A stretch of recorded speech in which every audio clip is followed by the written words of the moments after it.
Hello students, so welcome you all on the platform of Torque Education, and today we will learn a new concentration term which is molality. In last lecture we have done molarity, यानी कि last lecture में हमने molarity करा था और आज अपन देखने वाले हैं molality. बहुत ही इंपॉर्टेंट कॉन्सेंट्रेशन टर्म है बच्चों, और इसी साल नीट में एक क्वेश्चन मोलालिटी के ऊपर आया हुआ था। तो ये क्वेश्चन बहुत ही इंपॉर्टेंट होते हैं, इसको आप लिक्विड सोल्यूशन में पढ़ते हो और मोल कॉन्सेप्ट यानी कॉन्सेंट्रेशन टर्म में भी पढ़ते हो इसको। तो आओ देखते हैं मोलालिटी क्या है। बेसिकली मोलालिटी को अपन डिफाइन करते हैं बच्चों। इट इज डिफाइंड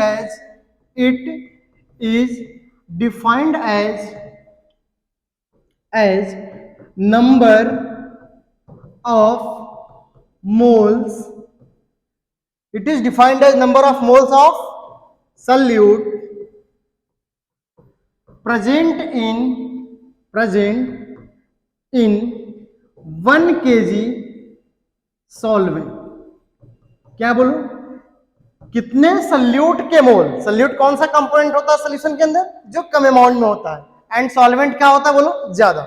तो सल्यूट का बेटा मोल है, सल्यूट का मोल है 1 kg सॉल्वेंट यानी पर kg ऑफ सॉल्वेंट में कितना है, इस टर्म को अपन नाम देते हैं बोलो मोलैलिटी। क्लियर है बात? तो हमें समझ में आया कि मोलैलिटी क्या है बोलो, जो सल्यूट का मोल है। क्या बोलो, सल्यूट का मोल, यानी कि number of moles of solute, number of moles of solute कहां पर बोलो, 1 kg सॉल्वेंट में, 1 kg सॉल्वेंट के अंदर सल्यूट के मोल कितने हैं, ये कॉन्सेंट्रेशन टर्म हमें क्या बताएगा, मोलैलिटी। बोलो यार, आ रही है बात समझ में? पक्का। अब देखो ध्यान से, अपन जो मोलैलिटी को डिनोट करते हैं वो स्मॉल m से करते हैं। तो we can say molality is denoted by small m। Molality किससे डिनोट होती है बोलो, स्मॉल m से डिनोट की जाती है। कोई दिक्कत वाली बात नहीं। Molality is denoted by small m। Clear है बात?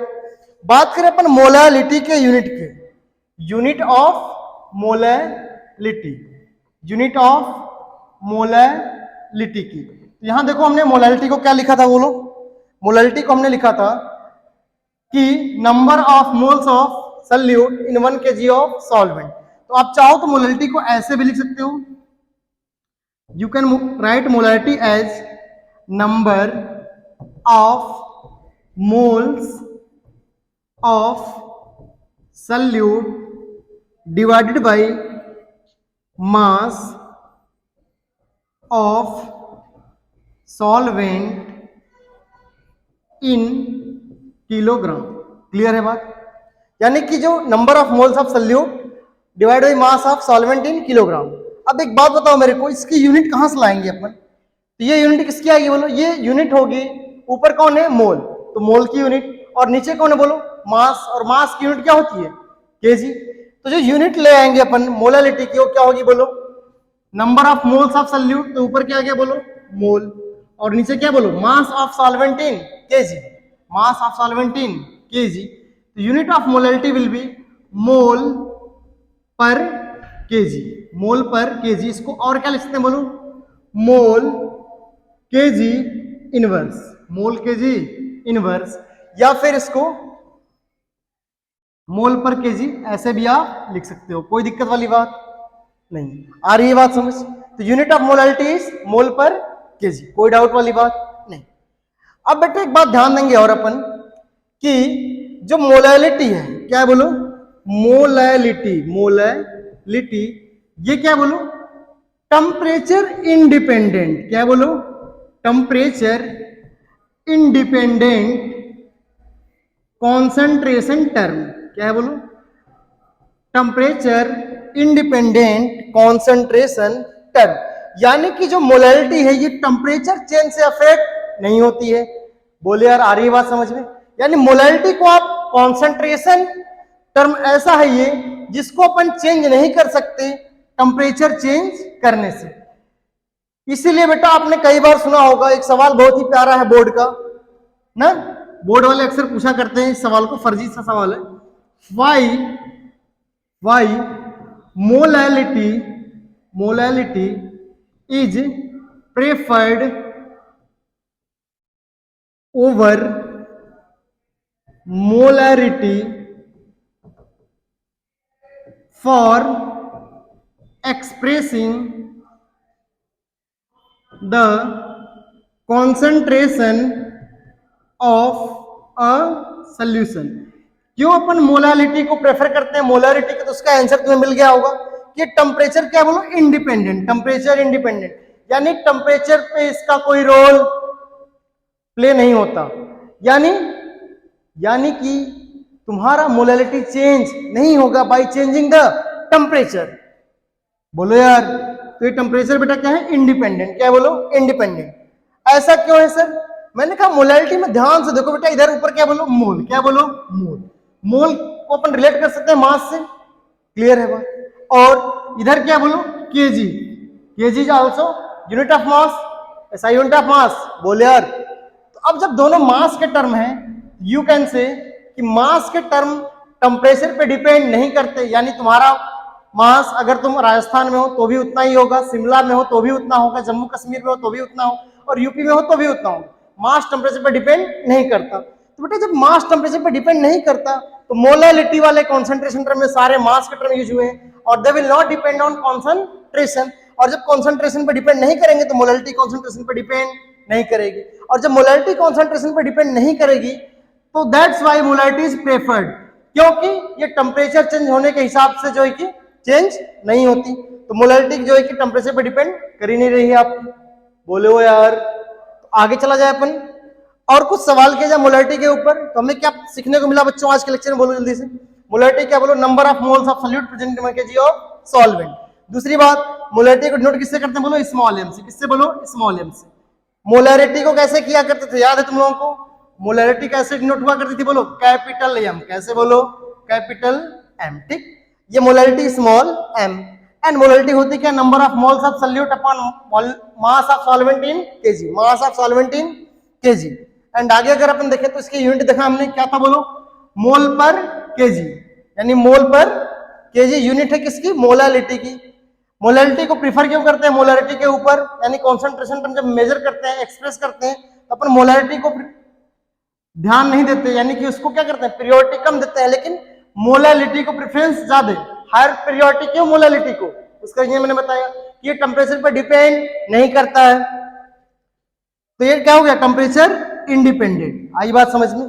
अब आओ कुछ सवाल करते हैं बच्चों मोलारिटी से, सॉरी मोलालिटी से रिलेटेड। क्लियर है? तो देखो ध्यान से, हमने एक सोल्यूशन बनाया। क्या बनाया? बोलो एक सोल्यूशन। और इस सोल्यूशन में हमने क्या रखा? बोलो 60 gram of urea. 60 gram urea कहां पर रखा? बोलो 1 केजी वाटर के अंदर। 1 केजी वाटर के अंदर। तो तुमसे पूछा गया बच्चा, find the molality of the solution. Find the molality of the solution. तो बात करें अगर यहां पर मोलालिटी की बच्चों, तो देखते हैं मोलालिटी कैसे निकालेंगे। सबसे पहला काम क्या करेंगे? अपन फार्मूला नोट कर लेंगे ताकि हमारे ये दिलो दिमाग में बस जाए, क्योंकि सिंपल सवाल आते हैं नीट के अंदर, जेई के अंदर। अपन उसको छोटे से अगर फार्मूले को भी याद रखें या ना भी याद रखें, कॉन्सेप्ट को याद रखें, तो भी जो है कि फार्मूला हमें रेडी मिल जाता है automatic. We can write directly in the exam and we can solve the question. लेकिन मेमोराइज करने से क्या होता है कि हमारा टाइम सेव हो जाता है एग्जाम में, जो कि बहुत ही इंपॉर्टेंट है। तो मोलालिटी का फॉर्मूला मैंने क्या बताया? बोलो number of moles of solute. Number of moles of solute. Moles of solute divided by mass of solvent in kilogram. Mass of solvent in kilogram. बोलो यार, आ रही बात समझ में? अब ध्यान से देखेंगे अपन, मास ऑफ सॉल्वेंट कहां रखा हमने? बोलो किलोग्राम में। कहां रखा? किलोग्राम। तो ये सोल्यूशन है, और सोल्यूशन के अंदर सॉल्यूट कौन है? बोलो यूरिया। कौन है? बोलो सॉल्यूट कौन है? बोलो यूरिया। क्या यूरिया का फॉर्मूला अपने को पता है? बोलो यार, लिख लेते हैं NH2CO NH2। This is your urea. आ रही है बात समझ में? और यूरिया का मोलर मास अगर आप फाइंड करोगे तो कितना आएगा? बोलो 60 ग्राम पर मोल। 60 ग्राम पर मोल। क्या आप चाहते हैं कि इसका मैं मोलर मास कैलकुलेट करके दिखाऊं आपको?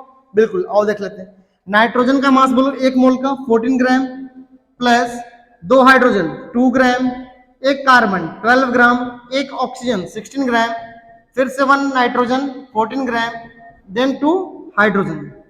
इनको ऐड कर लेते हैं 14 टू 16, 16 और 12 कितना 28 एंड 16 44 एंड 14 58 एंड 2 60। तो आ गया भाई 60 ग्राम पर मोल। क्या आ गया बोलो? यूरिया का मोलर मास। अब तुम्हें पता है कि मोल कैसे निकालते हैं अपन? मोल कैसे निकालते हैं बोलो? Given mass. क्या बोलो? Given mass divided by molar mass. और मोलर मास को अपन कैसे लिखते हैं? ग्राम में। कहां लिखते हैं बोलो? मोलर मास कैसे लिखते हैं? ग्राम में। गिवन मास कितना है बोले यार? 60 ग्राम। कितने ग्राम? 60 ग्राम। और कितना है मॉलिक्यूलर मास बोलो? वो भी 60 आया। कितना है बोलो? 60। अगर अपन एक काम करें कि मोल निकाल लें तो 60/60 कितना आ गया बोलो? 1 मोल। सल्यूट का मोल कितना आ गया बोलो भाई? 1 मोल। अरे सल्यूट का मोल कितना आया? 1 मोल। क्लियर है बात? आगे चले अपन। तो सल्यूट का मोल आ चुका है और जैसा कि आप देख पा रहे हो सॉल्यूशन का मास कितना दिया हुआ है बोलो? यानी कि सॉल्वेंट का मास। किसका मास? सॉल्वेंट का मास बेसिकली कितना दिया हुआ है बोलो? वो दिया हुआ है बेटा आपको कितना बोलो? 1 kg। तो सॉल्वेंट का मास ऑलरेडी केजी में है, तो हमें यहाँ केजी में कन्वर्ट करने की जरूरत नहीं। लेकिन अगर मास केजी में नहीं होगा तो क्या करेंगे? अपन मास को केजी में कन्वर्ट करते हैं। और आपको पता है कन्वर्जन फैक्टर क्या होता है?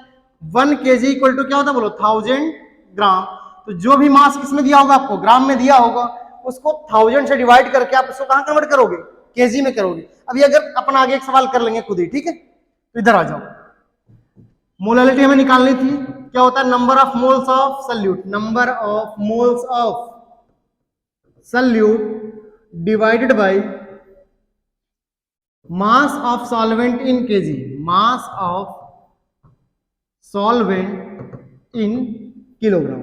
अब बोलो यार ध्यान से, सल्यूट का मोल कितना आ चुका है बोलो? अपने पास सल्यूट का मोल कितना आ चुका है? 1 मोल। कितना मोल? 1 मोल। ओके, 1 मोल ऊपर रख लिया। और सॉल्वेंट का मास कितना दिया हुआ केजी में बोलो जल्दी से? 1 kg। कितना दिया हुआ बोलो? 1 kg। क्या 1 को 1 से डिवाइड करेंगे तो इसके हेल्थ को इफेक्ट आएगा? नहीं आएगा। क्या आएगा बोलो? 1 मोलल। क्या आएगा बोलो? 1 मोलल। अच्छा सर, ये मोलल क्या कहा आपने? मैंने कहा बेटा ये एक ऐसा सोल्यूशन जिसकी मोलैलिटी क्या है बोलो? 1 है। क्या है बोलो? जिसकी मोलैलिटी क्या हो बोलो? 1। तो इस सोल्यूशन की मोलैलिटी कितनी आ गई बोलो? Hence the molality of the solution कितना है बोलो? 1। इस सोल्यूशन की मोलैलिटी कितनी बोलो? 1। क्लियर है बात? सर 1 मोलल जो आप बोल रहे थे उसको डिफाइन कर दो सर। मैंने कहा देख बेटा 1 मोलल का मतलब क्या है? 1 मोलल बोले तो यानी कि 1 mole solute, 1 mole solute in 1 kg solvent. बोलो यार 1 molal can be written as 1 mole of solute. 1 mole of solute is present in 1 kg of solvent. Such solution are known as 1 molar. Such solution are known as 1 molar. तो 1 molar solution वो solution होता है जिसके अंदर 1 mole salute present हो। कहां पर? 1 kg of solvent में। आ रही है बात समझ? ठीक है, अगर बात समझ में आ रही है तो अपन आगे चलते हैं। अब ध्यान दो, एक सवाल ऐसा करते हैं जिसमें कि हमें मास जो है कि केजी में ज्यादा करके किसमें दिया हुआ है? ग्राम में। आओ यार देखते हैं। तो क्वेश्चन नंबर 2 डाल लेते हैं अपन। लिखो फाइंड द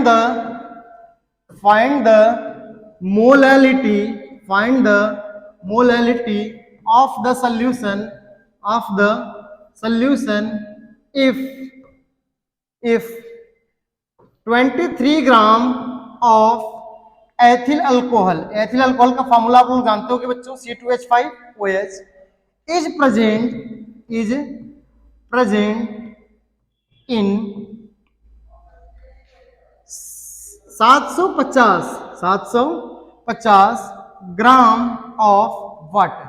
यहां पर सल्यूट कौन है बोलो बच्चा? जो कम अमाउंट में प्रेजेंट होता है क्या होता था बोलो? सल्यूट बोले तो कौन है यहाँ पे बोलो? अपना एथिल अल्कोहल। कौन है बोलो? Ethyl alcohol C2H5OH। कितना ग्राम बोलो यार? 23 ग्राम। कितना ग्राम बोलो? 23 ग्राम। ये हमें गिवन था। क्या हमें मोल निकालने आता है बोलो? मोल निकाल लेते हैं अपन। मोल क्या होता है? Given mass of solute upon molar mass of the solute. Given mass बोलो कितना सल्यूट का? 23। कितना बोलो? 23। क्या हमें मोलर मास पता है? अगर नहीं पता तो और निकाल लेते हैं, देख लो कैसे निकालते हैं। कार्बन का एटॉमिक मास कितना होता है 12, तो कितने carbon atom, 2 carbon atom, 2 into 12। Hydrogen का मोलर मास कितना होता है 1, और कितने हाइड्रोजन 5 और 1 6, तो 1 इंटू 6 प्लस कितना ऑक्सीजन 1 ऑक्सीजन, और इसका मोलर मास बोलो 16। तीनों को ऐड करते हैं भाई, 24 प्लस 6 प्लस 16 कितना आ गया बोलो 46 ग्राम। कितना आ गया बोलो यार 46 ग्राम। तो यहाँ पे मोल कितना आ जाएगा बोलो 23 डिवाइडेड बाई 46 कितना आ गया बोलो 1/2 मोल, यानी कि 0.5 मोल, 0.5 मोल। अरे बोलो क्या आ गया ये सल्यूट का मोल, क्या आ गया सल्यूट का मोल। क्या अपन यहाँ पर सॉल्वेंट का मास ग्राम में दिया इस बार, तो इसको केजी में कन्वर्ट कर सकते हैं। आओ देखते हैं कैसे कन्वर्ट करते हैं। कितना ग्राम है 750 ग्राम। कितना ग्राम 750 ग्राम। मैंने क्या बताया 1 केजी इक्वल टू बोलो 1000 ग्राम, 1000 ग्राम। तो 750 ग्राम में कितने केजी, कितने केजी, हमसे यही तो पूछा गया केजी की वैल्यू बता दो। तो मैंने क्या कहा यार कि देखो अगर हमें पता है कि हमारे पास 2 केजी कोई सामान है, तो हमें उसे ग्राम में पूछा जाएगा तो क्या करेंगे 1000 से मल्टीप्लाई, क्योंकि 1 केजी इज इक्वल टू 1000 ग्राम। और हमें ग्राम दिया है और क्या करना है हमें केजी में कन्वर्ट करना है, तो क्या कर लेंगे डिवाइड कर लेंगे, उसका उल्टा कर लेंगे। बोलो तो 750 ग्राम को अगर अपन क्या कर दें 1000 से डिवाइड कर दें, क्या करते हैं 1000 से डिवाइड, तो ये मास किस में आ जाएगा बोलो अब किलोग्राम में से, सॉरी ग्राम से कहां जाएगा किलोग्राम में। अरे 1 0 से 1 0, 75/100 क्या 25 से डिवाइड हो जाएंगे बोलो 3/4, और 3/4 को जब डेसिमल में कन्वर्ट करोगे तो कितना आएगा 0.75। सर उससे आसान तो ये था कि 75/100 को सीधे हम क्या लिखते हैं 0.75, लेकिन क्या आया बोलो ये केजी आया, किलोग्राम। और सल्यूट का मोल बच्चे आपको पता है बोलो कितना आ चुका है बोलो 0.5 मोल, 0.5 मोल। तो क्या अपन मोलैलिटी निकाल सकते हैं बोलो, देखो ध्यान से इधर मोलैलिटी कैसे निकाल लेंगे। तो मोलैलिटी क्या होती थी बोलो number of moles of solute, number of moles of solute, number of moles of solute divided by mass of solvent in kilogram, mass of solvent कहां पे बोलो इन किलोग्राम। हमें कैसे दिया था सवाल में बोलो, सवाल में ध्यान से देखो क्या दिया था हमें सवाल में दिया हुआ था किसमें ग्राम में, हमने किलोग्राम में कन्वर्ट कर लिया है क्या बोले यार 0.75 किलोग्राम। तो अब एक काम कर लेते हैं बेटो, सल्यूट का मोल बोलो कितना है, सल्यूट का मोल देखो कितना आ रहा है 0.5 मोल, 0.5, और सॉल्वेंट का मास केजी में कितना बोलो 0.75, 0.75 डिवाइड कर लो यार। क्या 0.5 और 0.75 में कुछ रिलेशन तुम्हें समझ में आ रहा है, 2 और ये 3 कैसे डिवाइड करा हमने बोलो 0.25 से, 0.25 से, तो 2/3 को अगर डेसिमल में करें तो 0.66 मोलर। बोलो यार तो इस सॉल्यूशन की मोलरिटी कितनी आ गई बोलो 0.66 मोलर। तो बच्चों आज के लेक्चर में हमने क्या देखा बोलो मोलैलिटी के बारे में देखा, बहुत ही इंपॉर्टेंट कॉन्सेंट्रेशन टर्म है। इसी साल नीट 2022 के अंदर ही सवाल आए हुए हैं मोलैलिटी के ऊपर, तो अपन करेंगे, जेई में भी आते रहते हैं अक्सर, और बोर्ड के एग्जाम में सोल्यूशन लिक्विड सोल्यूशन जो चैप्टर नंबर 2 है हमारा वो आ ही रहा है, तो उसमें भी अच्छे अच्छे क्वेश्चन है कॉन्सेंट्रेशन टर्म के। तो आप लोग बेटा पढ़ते रहो और जो भी डाउट्स हो आप कमेंट सेक्शन में बताते जाओ, उसके हम सब जो है कि प्रॉब्लम्स जो भी प्रॉब्लम्स आपके हैं उसके वीडियो सोल्यूशन यहाँ पर आपको मिल जाया करेंगे, हम उसके वीडियो सोल्यूशन बना के आपको यूट्यूब पे अपलोड कर दिया करेंगे। क्लियर है बात, जो भी डाउट हो आप कमेंट सेक्शन में पूछो, ठीक है। और अगली वीडियो किस टॉपिक पे चाहते हो या फिर मैं लिक्विड सोल्यूशन को कंटिन्यू करते रहूं ये भी मुझे जरूर बताना। क्लियर है बात, अगर अगले लेक्चर में अपन पढ़ने वाले हैं वैसे अगर इसको कंटिन्यू करा तो मोल फ्रैक्शन कि मोल फ्रैक्शन कैसे फाइंड करते हैं। बहुत सारे बच्चों को 12th पास कर जाते हैं मोल फ्रैक्शन फाइंड करने नहीं आता है, तो इसके लिए हम लोग यहाँ पर सीखेंगे मोल फ्रैक्शन कैसे फाइंड करते हैं। क्लियर है बच्चों, तो आज के लेक्चर में बस इतना ही, और आप लोगों से यही कहूंगा पढ़ते रहो और अच्छे से अच्छा डॉक्टर बन के इस देश का नाम रोशन करो, अच्छा इंजीनियर बन के इस देश का नाम रोशन करो। तब तक के लिए good night, tata bye bye.